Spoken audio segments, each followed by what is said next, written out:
অধ্যক্ষ চিন্ময় কৃষ্ণ দাস এবং প্রবর্তক শ্রীকৃষ্ণ মন্দিরের অধ্যক্ষ লীলারাজ গৌর দাস ও সদস্য স্বতন্ত্র গৌরাঙ্গ দাসকে সাংগঠনিক শৃঙ্খলা ভঙ্গের দায়ে ইসকনের যাবতীয় কার্যক্রম থেকে অব্যাহতি দেওয়া হয়েছে।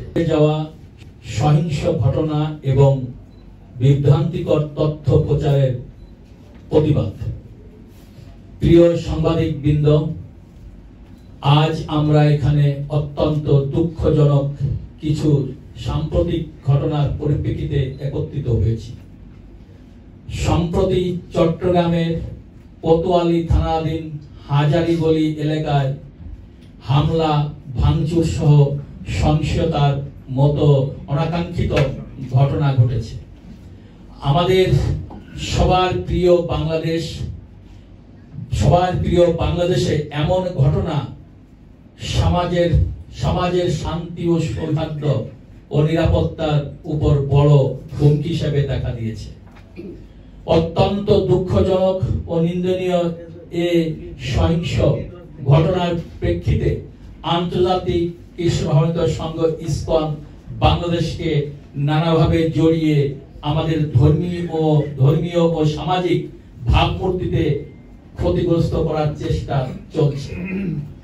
আমরা এ ধরনের অপপ্রচারের তীব্র নিন্দা জানাচ্ছি এবং আমরা দায়িত্বহীন কণ্ঠে ঘোষণা করছি যে বিভিন্ন গণমাধ্যম এবং সামাজিক যোগাযোগ মাধ্যমে প্রচারিত এ সকল ঘটনার সঙ্গে ইসকনের কোনো সম্পৃক্ততা নেই। উল্লেখ্য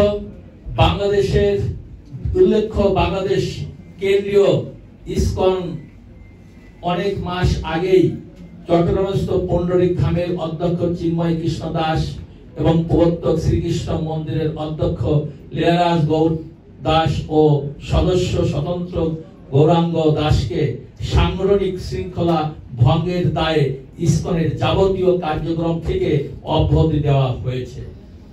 সুতরাং তাদের দ্বারা সংগঠিত কোনো কার্যক্রম ইসকনের কার্যক্রম নয় এবং এই বিষয়ে বাংলাদেশ ইসকনের সাধারণ সম্পাদক শ্রী চারুচন্দ্র দাস ব্রহ্মচারী আনুষ্ঠানিক বিবৃতিও প্রদান করেছেন। সুতরাং সাধারণ নাগরিক হিসাবে তাদের বক্তব্য ইসকনের সাংগঠনিক বক্তব্য নয়। আমরা স্পষ্টভাবে জানাতে চাই যে ইসকন আন্তর্জাতিক খ্যাতিসম্পন্ন একটি অরাজনৈতিক ও শান্তিপূর্ণ ধর্মীয় সংগঠন, যা সারা বিশ্বের মতো বাংলাদেশেও সাম্প্রদায়িক সম্প্রীতি, ধর্মীয় সহনশীলতা ও মানব কল্যাণে নিবেদিত। আমরা সবসময় ধর্মীয় সম্প্রীতি ও সকল মানুষের প্রতি সহানুভূতি প্রদর্শনের জন্য কাজ করে আসছি।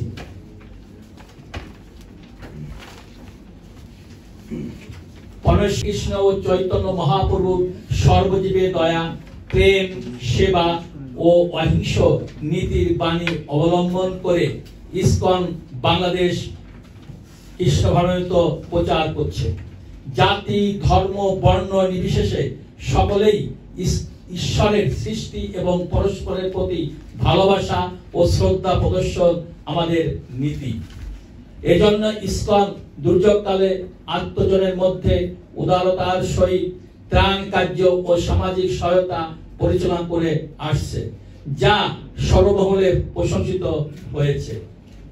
অতএব রাষ্ট্রদ্রোহিতা বা সহিংসতার মতো বেআইনি কার্যকাণ্ডের সঙ্গে ইসকনের কোনো সম্পৃক্ততা নেই। এ ধরনের অবাঞ্ছিত ঘটনা রোধে পর্যাপ্ত সময় পূর্বে ব্যবস্থা গ্রহণের জন্য আমরা সরকার এবং প্রশাসনের সর্বশেষ অনুরোধ জানাচ্ছি এবং সেই সঙ্গে নিরীহ জনসাধারণ যেন কোনো হয়রানির সম্মুখীন না হয় সেই বিষয়ে ব্যবস্থা গ্রহণের জন্য অনুরোধ করছি।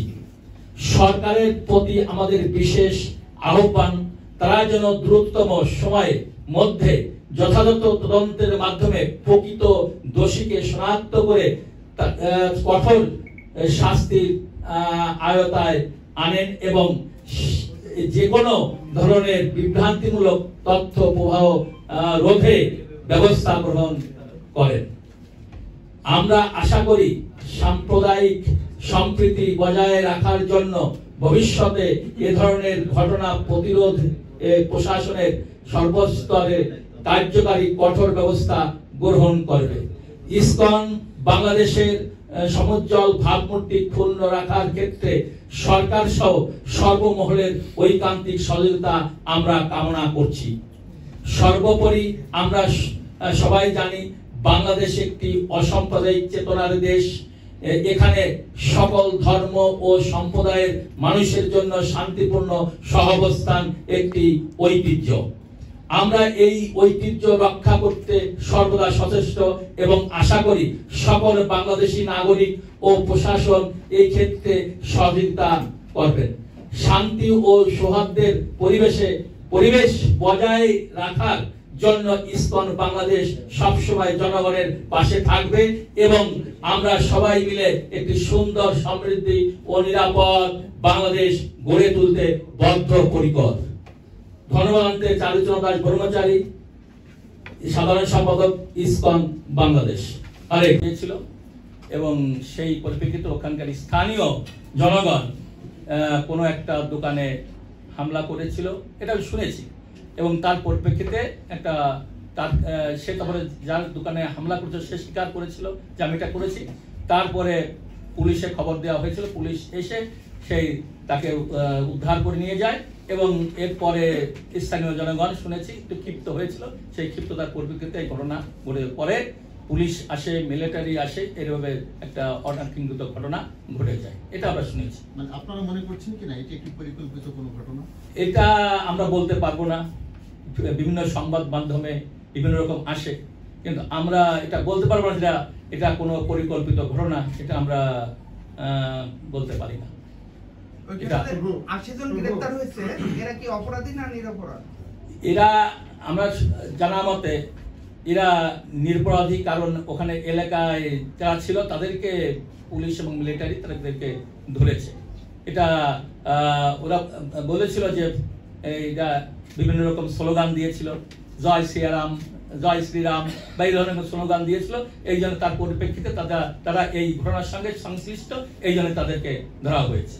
গতকালকে সেনাবাহিনীর যে সংঘর্ষ করছে সেখানে বলছে 12 জন আইন শৃঙ্খলা বাহিনী আহত হয়েছে। আপনারা জানেন ওখানে সনাতনীদের পক্ষ থেকে কতজন আহত হয়েছে, এটা কি আপনাদের কাছে আছে? এটা আমরা জানি না কতজন আহত হয়েছে। কিছু আহত হয়েছে এবং কে কে আহত হয়েছে আমরা বলতে পারবো না, কিন্তু কিছু আহত হয়েছে। আর এটা আমরা এই মিলিটারির এই বিজ্ঞপ্তিতে আমরা জানতে পারছি যে আহত হয়েছে। প্রভু, আপনারা কি মনে করেন যে এই ধরনের একটি অসাম্প্রদায়িক পোস্ট দিয়েছিল, এর আগেও জানেন যে সেই রামুর ঘটনা থেকে শুরু হয়েছে এই ধরনের ফেসবুকে একটা পোস্ট, সেখানে হয়তো কোরআন অবমাননা ছিল, এখানে কৃষ্ণ অবমাননা বা আপনাদের সংগঠনকে অবমাননা করা হয়েছে। এই যে সামাজিক যোগাযোগ মাধ্যমে একটা ধর্মের প্রতি বিদ্বেষ ছড়ানো, এই বিষয়টাকে আপনারা কিভাবে দেখেন? আসলে এই ঘটনা তো নতুন নয়, এরকম আগেও অনেক ঘটনা ঘটেছে। যে পোস্ট দিয়েছে সে ইচ্ছাকৃতভাবেই, উদ্দেশ্যপ্রণোদিতভাবেই পোস্ট দিয়ে থাকে, কারণ নাম হয়ে যায় যে অন্যজন দিয়েছে। কিন্তু এবারও ওইখানে পোস্ট দিয়েছে, সেটা এর পরিপ্রেক্ষিতে এর ঘটনা ঘটে। কিন্তু আমরা দেখেছি আগেও বিভিন্ন সরকারের সময় এরকম পোস্ট হয়েছে, এতে হিন্দুরাই নির্যাতিত হয়েছে, হিন্দুদের বাড়ি ঘর পুড়েছে, সবকিছু হিন্দুদের সমস্যার সৃষ্টি হয়েছে। এবারও তাই হয়েছে, এবারও সেই ধরনের একটা অনাকাঙ্ক্ষিত সেই পোস্ট, এই পোস্টের জন্যই এই সব ঘটনা ঘটেছে। আসলে এই যে যারা এই ধরনের ঘটনা ঘটায় তাদেরকে আমি অনেকবার বলেছি, আগে যে নির্বাচিত সরকার ছিলেন, যেমন আওয়ামী লীগ ছিল, বিএনপি ছিল, যে যারাই ছিল না কেন, আমরা তাদের সবসময় তাদের কাছে প্রতিবাদ জানিয়েছি। যারা এই ধরনের ঘটনা ঘটায় তাদেরকে দৃষ্টান্তমূলক শাস্তি। আমরা এই তত্ত্বাবধায়ক সরকারের কাছেও আমরা প্রতিবাদ জানাই, যারা এই ধরনের ঘটনা ঘটায় এবং যারা এই ঘটনার সঙ্গে জড়িত তাদেরকে দৃষ্টান্তমূলক শাস্তি এই সরকারের কাছে আমরা কামনা করি। আচ্ছা, সরকার পরিবর্তনের পরে 3টি ঘটনা ঘটছে ধর্ম অবমাননার বিষয় নিয়ে, একটি খুলনা, একটি ফরিদপুর এবং একটি চট্টগ্রাম। এই 3টি ঘটনার ভিতরে মানে সংখ্যালঘুদের উপর কি নির্যাতনের চিত্র ফুটে ওঠে? কিছু কিছু জায়গায় এখানে কিছু সংখ্যালঘুদের উপর নির্যাতন কিছু কিছু জায়গায় হয়েছে। কারণ এটা এইসব ঘটনার পরিপ্রেক্ষিতে সংখ্যালঘুরা সবসময় ভয়ে ভীত থাকে যে সংখ্যালঘুরা কিছু করেনি তবুও এই ধরনের ঘটনা, এই জন্য যারা সংখ্যালঘুরা আছে তারা সবসময় ভয় থাকে যে আমাদের উপর কখন আক্রমণ হয়, এই ভয় থাকে। এবং তারা মনে করেন যে এখন প্রশাসনের কাছে গেলেও প্রশাসন আমাদের সেরকম সহযোগিতা করছে না, একমাত্র মিলিটারি এগিয়ে আসে। আবার দেখা যাচ্ছে যে বিভিন্ন সময় এই সহযোগিতা পাওয়া যাচ্ছে না, এই জন্য সংখ্যালঘুরা সবসময় ভীত অবস্থায় আছে। এই ক্ষমতায় নেওয়ার পর, অন্তর্বর্তীকালীন সরকার ক্ষমতায় নেওয়ার পর আমরা দেখেছি যে আপনাদের দুর্গাপূজা কিংবা আপনাদের মন্দির রক্ষায় আমরা দেখেছি যে যারা দাড়ি টুপিওয়ালা লোক, যারা আলেম উলামা, তারা কিন্তু আপনাদের এই উৎসব পালনে তারা সর্বাত্মক ধরনের সহযোগিতা করেছে। কিন্তু তারপরেও এই ধরনের ঘটনা কেন ঘটছে বলে আপনারা মনে করেন? কারণ হচ্ছে এই যে দুর্গাপূজা আমরা করেছি খুব কড়া নিরাপত্তার মধ্যে, আমরা কিন্তু এই কড়া নিরাপত্তা আমরা আশা করি না। আমরা আশা করি যে আমরা মন খুলে প্রাণ খুলে এইরকম নিরাপত্তা ছাড়া উৎসব করতে, এটা আমাদের কাম্য। যে আমাদের পুলিশ পহরা, মিলিটারি দিয়ে, আনসার বিডিআর দিয়ে, আমাদের মুসলমান ভাইয়েরা আমাদেরকে পাহারা দিয়ে এই দুর্গাপূজা আমরা করব, এটা কিন্তু আমরা চাই না। আমরা চাই যে আমরা পুলিশ মুক্ত, মিলিটারি মুক্ত, আমরা আনসার মুক্ত, আমরা ওই মুসলমান ভাইরা আমাদের পাহারা দেবে এরকম না। তারা আসবে আমাদের মন্দিরে, তারা আমাদের সঙ্গে উৎসব উদযাপন করবে। আমরা এইভাবে একটা পরিবেশ চাই, সেই পরিবেশ আমরা এই তত্ত্বাবধায়ক সরকারের কাছে কামনা করি।